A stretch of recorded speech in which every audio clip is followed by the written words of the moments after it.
If I say to you alien aircrafts, most of us think UFOs, right? And we think of space. But there's another area of phenomenon you may not have considered, and researchers have been diving in to study them.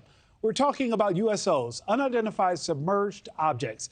There have been so many reports of underwater phenomenon that it recently sparked the federal government to change the name of UFOs to UAPs, unidentified anomalous phenomena, to include land, air, and sea. However, 80% of the world's ocean remains unexplored, making USOs harder to scientifically prove.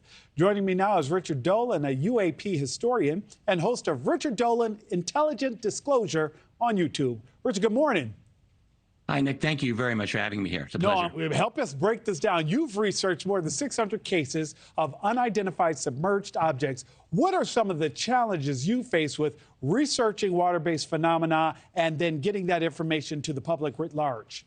Great question. Probably the biggest challenge is simply getting access to a lot of these reports. Most people are landlubbers. We live on the land. We're not out in the middle of the water. Unless you live on the shore of an ocean or of a large lake, you're going to be unlikely to see such water-based phenomenon.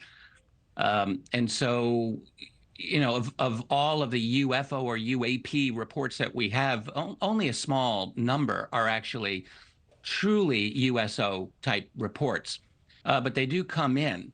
I've gone through some of the biggest databases that are publicly available. I've been given access to the MUFON case management system. I've gone through all of the cases on the National UFO Reporting Center. And there are a number of other databases that have been available to me that I've gone into. Been very grateful. Aside from that, just tons of journals, books, articles. I scour them where I can. So at this point, I've collected a little more than 600 very good, I would say, extremely good cases that I have a feeling people will be interested in learning more about. Tell me about one or two of the most fascinating ones that you've researched. Yeah. Well, about 20% of all of the cases I found have to do with one of the nation's military, one of the world's militaries. Most of those are United States military. By far, most of the ones that I've collected. And I can say, you know, when we hear the folks at the Pentagon say things like, well, we're going to look into this problem. We'll get back to you when we find out more about it. When I look at some of these Navy cases, there is no chance whatsoever that the higher upper echelon at the Pentagon and the Navy do not know. One example, there was a case from 1971. It goes back a bit. We've got many more recent cases, but this one from 1971 involved the USS John F. Kennedy aircraft carrier. In July of that year, we have a very detailed account from a gentleman who was aboard that ship, ran communications, and described just after they had finished a very intensive period of training called carrier qualifications, or CARQUALs.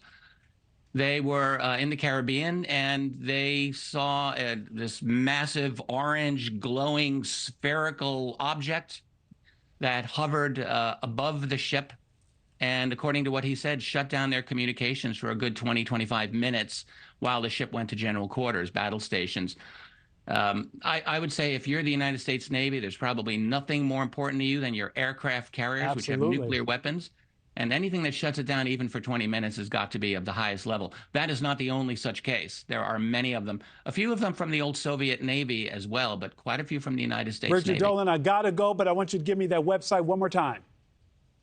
Well, I have a YouTube channel called Richard Dolan Intelligent Disclosure. People can check me out on the web at richarddolanmembers.com.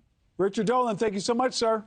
Thanks for watching, everybody. Go to joinnn.com to find NewsNation on your television provider. Also, don't forget to click that red subscribe button below to get more of NewsNation's fact-driven, unbiased coverage.